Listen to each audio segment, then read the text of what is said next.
कौन सा झुंड था? ये वो झुंड था जो बीमारों को लेकर आया था। कौन सी बीमारियां जो डॉक्टर ने कहा कि ये ठीक नहीं हो सकते? वहां पर कौन से लोग आए थे? लूले, लंगड़े, अंधे, बहरे, मुक्के, ये सारे लोग अंक संख्या में आए वहां पर। और जब वो वहां पर इस संख्या में आकर बैठ गए, क्या कर रहे? वहां पर रास्ता देख रहे हैं। वहां पर अनेक संख्या में भिखारी भी आकर बैठे हैं। क्यों? उनको पता है ऐसा कोई महान व्यक्ति आया तो बाहर देश से लोग आएंगे तो आज लोग हमें क्या देंगे? पैसे देंगे। पर बाइबल कहती है जहां पर भी यीशु गया, जब यीशु ने उन लोगों को देखा तो बाइबल कहती है यीशु तरस से भर गया। और जब भी यीशु तरस से भर गया तो बाइबल कहती है उसने उन लोगों को जब छुआ तो वो लोग चंगे हुए। वहां सिर्फ लूले लंगड़े भी नहीं आए थे, लेप्रेसी वाला बंदा भी आया था, उसको भी परमेश्वर ने छुआ। और ये सब होने के बाद लिदिया सोचती है इतने सारे भीड़ में मेरा नंबर कब लगेगा? सोचिएगा, इतनी सारी भीड़ है, हम चलते फिरते लोग हैं, हम जल्द से जाके वो यीशु को पकड़ सकते थे कि प्रभु आप हमारे लिए दुआएं करें। पर ये वो लिदिया है जिसके शरीर के अंदर से लहू जो है इतना निकल चुका था, वो कमजोर हो चुकी थी और वो कहती मुझे पहुंचना है। सोचिएगा, वो जैसे जैसे वहां पर जैसे वैसे उस हालत में पहुंची होगी तो क्या हो गया होगा?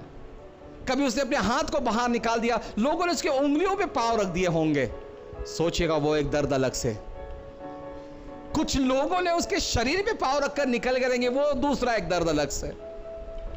सोचिएगा, वहां से पसीना आ रहा है, गर्माहट हो रही है, गर्मी की हवाएं आ रही है और नीचे से पूरा लहू और मैं कमजोर और कमजोर हो जा रही हूं। उसे हो अगर ठीक है आप छोड़ देते हैं, मैं आगे चलूं। सोचिएगा, इतने सारे भीड़ में उस किसी का ध्यान उसके पास नहीं है। पर बाइबल कहता है वहां कुछ तो हुआ, वहां पर कुछ तो ऐसा हुआ, छोटा नहीं कुछ तो बड़ा हुआ। यीशु मसीह बहुत ही व्यस्त थे लोगों को चंगाई रिहाई देने के चक्कर में। वहां पर यह औरत पीछे से आती है और उनके झब्बे को छूती है। और उसके झब्बे को जब छूती है तब क्या होता है? तब बाइबल कहती है यीशु ने तुरंत कहा मेरे अंदर की सामर्थ निकल चुकी है। जब उसने कहा मेरे अंदर की सामर्थ निकल गई तो चेले बोले प्रभु यहां पे तो इतनी सारी भीड़ है, बहुत से लोगों ने आपको छुआ है, आगे चले। पर उसने क्या कहा होगा? ये वो स्पर्श नहीं है, ये अलग स्पर्श है। क्यों उसने कहा ये अलग स्पर्श है? ऐसा क्या था उस स्पर्श के अंदर? वो इतना अलग क्यों था? वो स्पर्श अलग इसलिए था क्योंकि वो कोई भावनाओं का स्पर्श नहीं था, वो कोई विचारों का स्पर्श नहीं था, वो कोई ऐसा ही नहीं था कि हां बस कुछ करना था इसलिए मैंने कर लिया। वो स्पर्श विश्वास का स्पर्श था। क्यों विश्वास का स्पर्श था?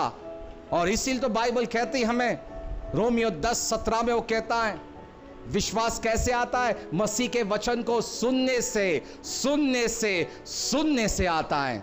और जब इस लिदिया ने परमेश्वर के वचन को जब सुना लोगों के साक्ष्यों के द्वारा, और जब उसने खुद अपनी आंखों से देखा होगा कि चंगाई होते वक्त, और तब बाइबल कहता है उसके अंदर विश्वास आया और उसने क्या किया? उसने कहा कि ठीक है, अगर वो मेरे लिए प्रार्थना नहीं करता है मत करो, पर मैं आपके सिर्फ कपड़े को भी छूऊंगी तो मैं चंगी होगी। आप देखिएगा कितना दृढ़ है उसका विश्वास।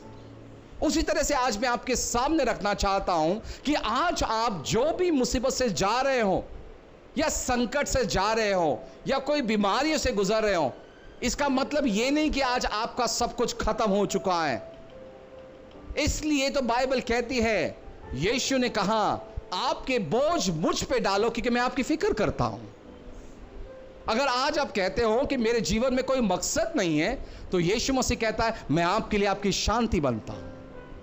अगर आज आप कहते हो कि मेरे पास बीमारियां हैं तो यीशु कहता मैं एक अच्छा डॉक्टर हूं आपके लिए।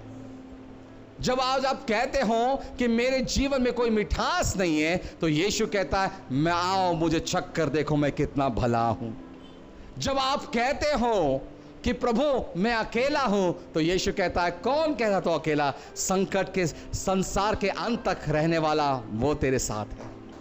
उसके बाद को देखिएगा, जब आप और मैं सोचते हैं कि मेरे लिए क्या होगा, तो आपको मालूम है क्या होता है? बहुत से लोग अपने भविष्य को लेकर चिंताओं में हैं। बहुत से लोग कहते हैं मेरा भविष्य क्या है।